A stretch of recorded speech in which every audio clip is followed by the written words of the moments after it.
Deepawali special Songadh हाँ जाने हाँ वाली અમે बस સ્ટેશન પર જ प्लेटफॉर्म છીએ. पर। હજી કેટલી વાર મમ્મી? બસ 2-3 મિનિટ બેટા. આના કરતા ટ્રાવેલ્સ થી ગયા હોત.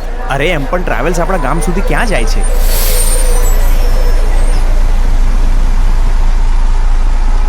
138 રૂપિયા. પણ મારી પાસે તો અરે કઈ વાંધો નહીં, આ છે ને. મમ્મી આપણે દિવાળીમાં ગામડે કેમ જઈએ છે? દિવાળી ખુશીઓનો તહેવાર છે અને ખુશીઓ તો આપણે પરિવાર સાથે ઉજવીએ છીએ ને, એટલે. તો કંડક્ટર અંકલ પણ ગામડે જશે?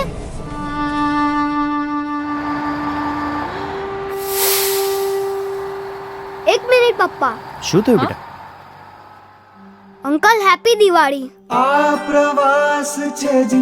હેપી દિવાળી બેટા.